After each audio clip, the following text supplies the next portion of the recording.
Welcome, this is part 2 of our series, All Things New. And last week, we said this was our series idea we're discussing. You know, the whole series, this is what we're going to be talking about, is God's work of restoring the world includes you and me and everything. Right? That there's this big thing going on that God is doing in and around the world, and it includes you and me and everything. We're part of us being restored, part of us being made new, but then we're also participating in this process. And we said that delight is experienced with an unbroken, intimate connection with the divine. We said it all started in a garden. And that there's a story in Genesis about this man and this woman being put into this garden that was cultivated by God, and they would join God, they would partner with God in the cultivation of this garden, that they were in delight with their work, they delighted in each other, and they delighted in their relationship with God. That there was this moment of history that was this thing that was good. It was good. That's how it was described. It was good. And we look back at it and we see to ourselves, man, wouldn't that be nice, right? To be whole and to be in delight in all of our relationships, spiritually whole, to be physically whole, that the earth itself would even be whole, right? And we would have a good relationship with it as well. And we saw that this is the thing that God is doing, is that He's restoring that setting. That He's restoring that garden, if you will. And we said that it all started in the garden, and what God is doing in this world is getting us back to the garden. Why? Because this life and the delights was destroyed by sin, self, and separation. We all know these things are a part of us, right? Like, it's no secrets if we're like, yeah, I can be selfish. Yeah, I have this brokenness. Maybe you don't like the word sin. We sometimes use the word ego, self. It's all the same thing. It's describing the same thing. It's this brokenness that is in us, that even when we want to do what is right, when we have our own moral code, forget the moral code of some God or some religion, our own moral code, we can't even follow it, right?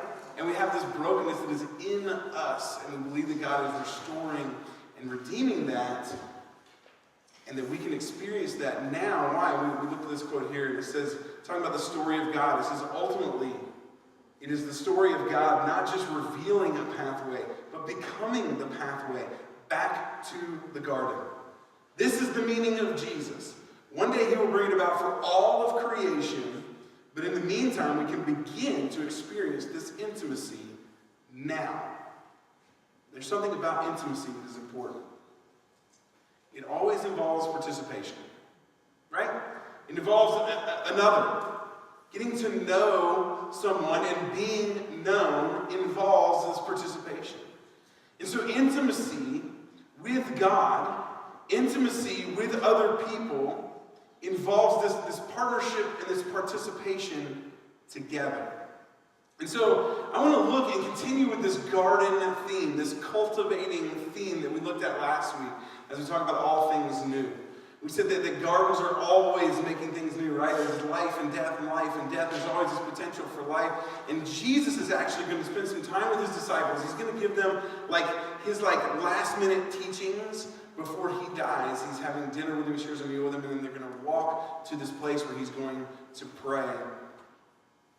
And many people believe this part we're going to talk about today is He would have been walking by between there and there would have been vineyards and things like that. And Jesus is going to talk about it and use it as like a metaphor, as a picture here.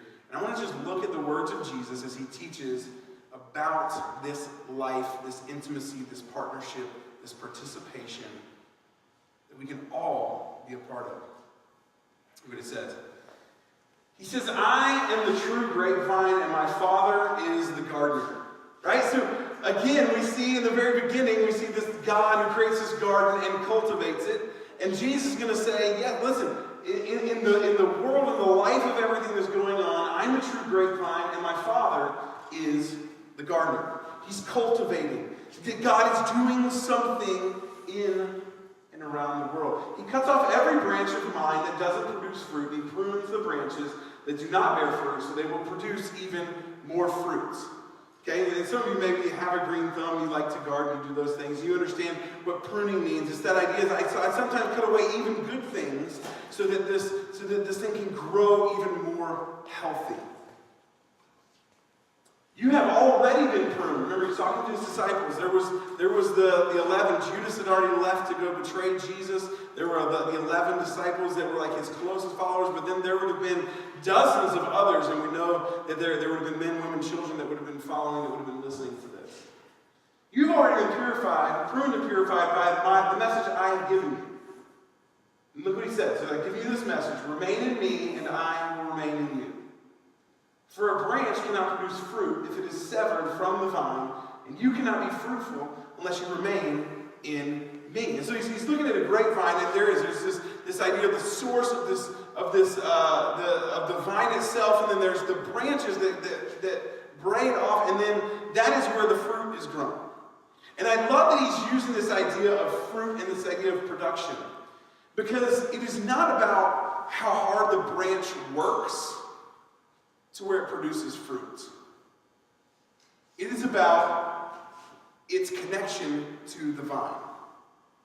Right? The vine is the source of life. The vine is the source of all the things that branch needs to produce fruit.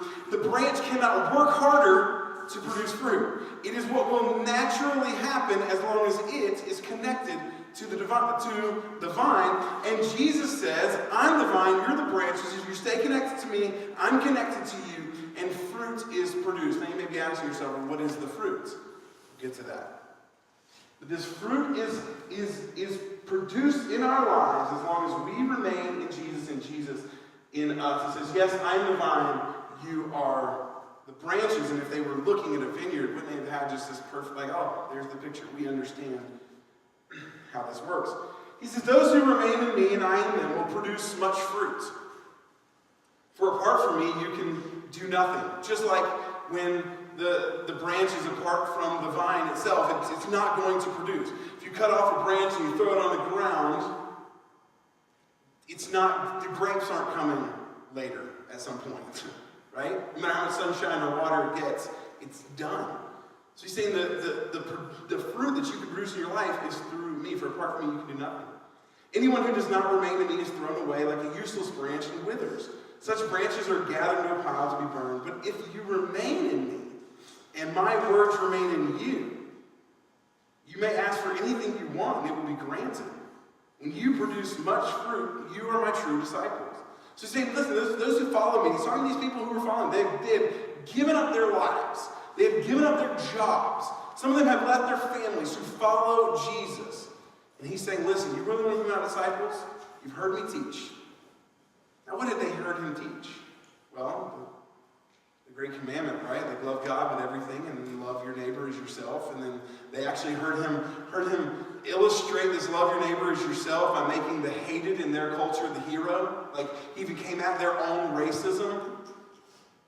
Like, he was saying these things that they heard him teach the Sermon on the Mount. There was this completely upside down way of living. Like, we have the way we know that nations and kingdoms and governments and power structures are run, and Jesus gives them this upside down view of all of that. And they had heard him teach this.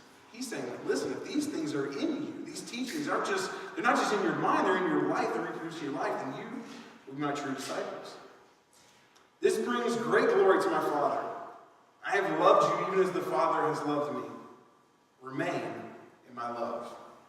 So not just Jesus' teachings, not just his words, not just his message, but now we are also going to remain in his love.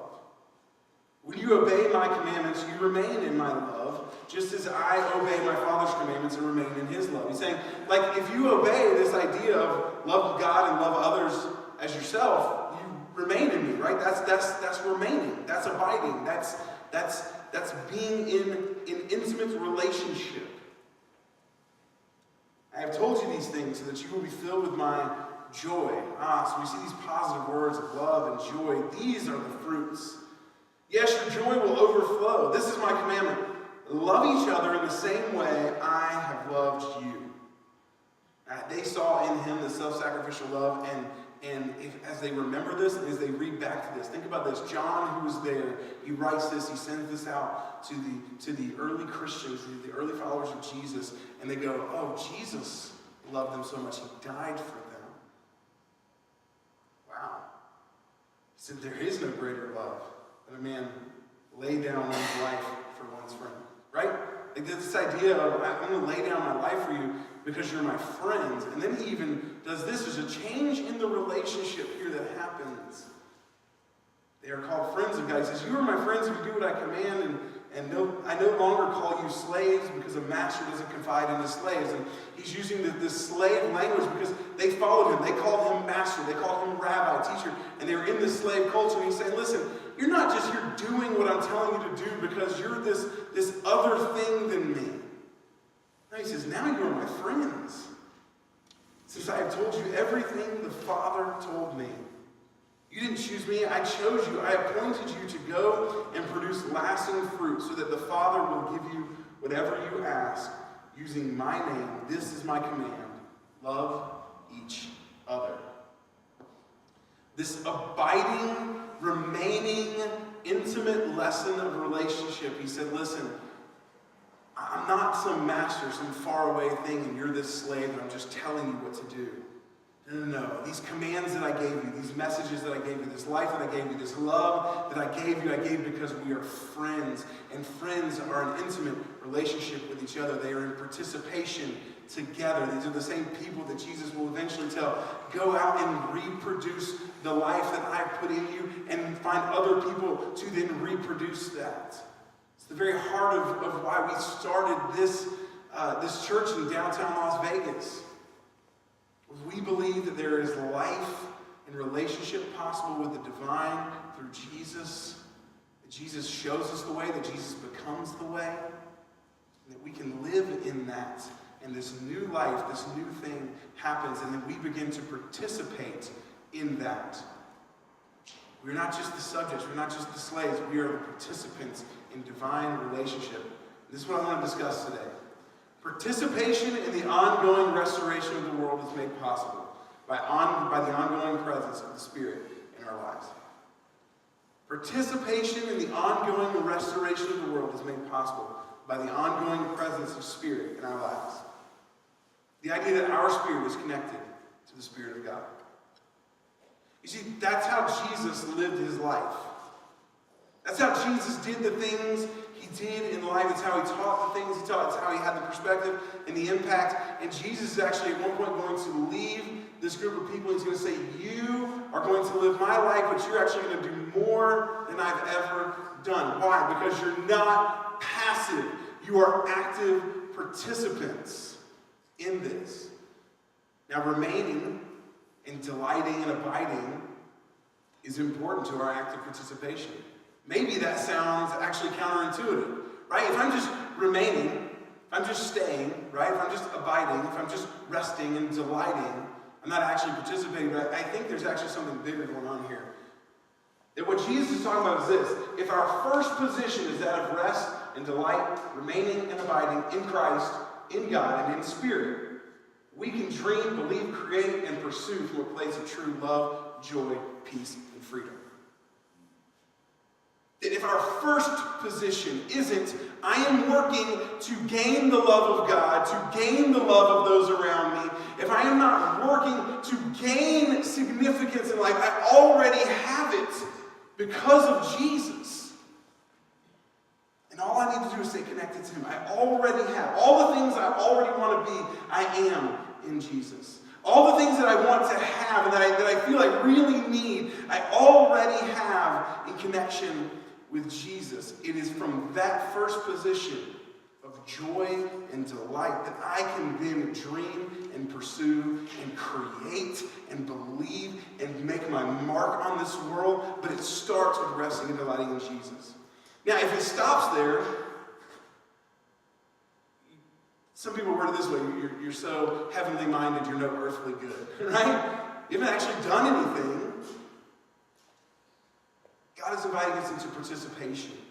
And if our first position is rest and delight, we can participate in the ongoing restoration of the world in meaningful ways And I know some of you right now, you're questioning like your place in this world and in this life.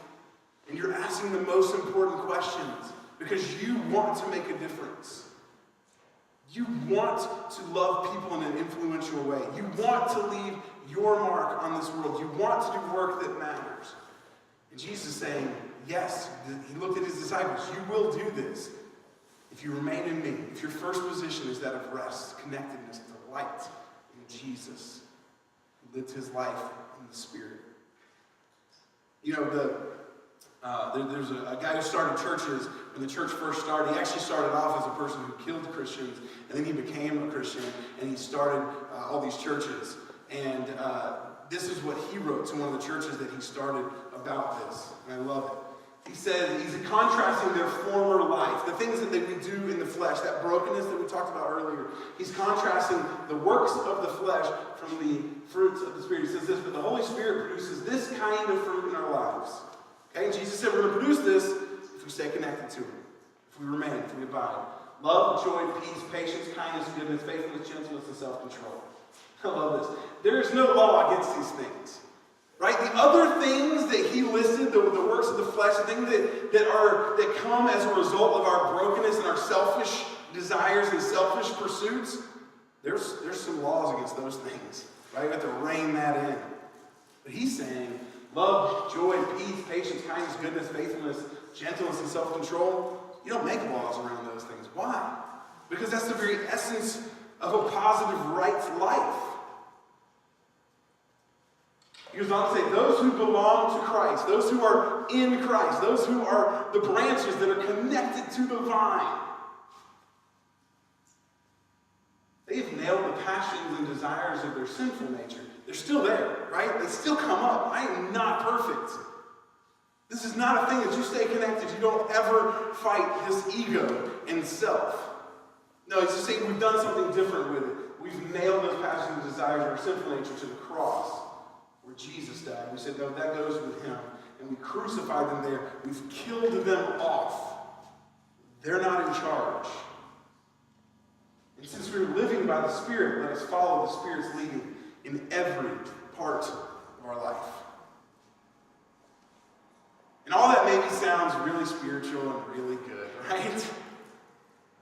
But I feel like sometimes people would just leave you with that, and then you go, okay, but what next? So I'm going to just give you 3, we'll call them remaining disciplines, right? Disciplines in your life, things that you can actively participate in to continue to remain, to stay connected to the vine, to stay connected to the source of life. So here we go. 3 remaining disciplines. First off, remain with remaining people. So we talked about this last year in one of our series. We said it this way, becoming new is best done with others who are becoming new. Right? It's remain with remaining people. We don't have this gathering because I somehow get to make a lot of money if I make this really good. Right? That's just not how it is. Like, we do this because we need each other. The people who are pursuing this kind of life of love, joy, peace, who are trying to stay connected to Jesus, to the source, to God, the source of life, this divine intimacy, it's difficult. It's not easy. But it's made easier when we're with other people that we can be transparent with, that we can share our stories around the table, and they know us and we can know them. A great discipline is remain with remaining people. Connect yourself to others who are becoming new, who are being made new, who are in this same pursuit as you. Next, remain intellectually curious. Remain intellectually curious. There is a part of this that is mental, that has to do with learning, that you're going to have questions about. And I would say remain intellectually curious. Ask the questions. We love that. When we come here, one of the reasons we do the teaching aspect of this is to answer those questions that hopefully you are having and that you're bringing to the table. And I would just encourage you. Curiosity is where like the real creativity comes. It's where you really begin to go deep in something, is when you begin to have questions about it. And then the next question, and every answer produces more questions. And that is a life of faith. That is a life connected to Jesus. So there's answers, but then there's more and more beautiful, right, better, next questions. Remain intellectually curious. And then lastly, remain engaged in meaningful work. Right? Maybe at your job, and I'd be willing to say that with the right mindset, with the right connection to the Spirit, you could find meaning in your work, in any work that you're doing. Heard some stories about this recently that really blew my mind. Just people who, in their very mundane, menial job, have found life and meaning in it. But I'll say this, connect to things that people in your community around you are doing that matters. And connect yourself to it. Engage yourself in a meaningful way. Because you do have something to bring to this world, to this life. And so you need to remain engaged in it, continue to be consistent in this. And I'll say this, all of this can be done through Downtown Faith. See what I did there? No, that's what, when we talk about church, this is what we're talking about. We're talking about learning together, serving the world together, making the world a better place by starting with the world around us, being with each other and in each other's lives in meaningful ways. And some of you are experiencing that. And I would say the ones that are experiencing that are the ones who are most consistent in the things that are going on in and around Downtown Faith. And it doesn't make you spiritual, it doesn't make you better, but this is my pitch to say, we're in this with you. You're not alone. If this is the life that you want, love, joy, peace, patience, kindness, gentleness, that you want those things in your life, you can go get it a lot of places, yes, and there's other great places to be a part of that. But I just want to let you know right here, this is a place too, where you can be with the people and you can learn together, and you can engage yourself in meaningful work that's going on here. We're invited into participation. The participation of this big thing that God is doing to make all things new. To hit the reset button, to take us back to the garden.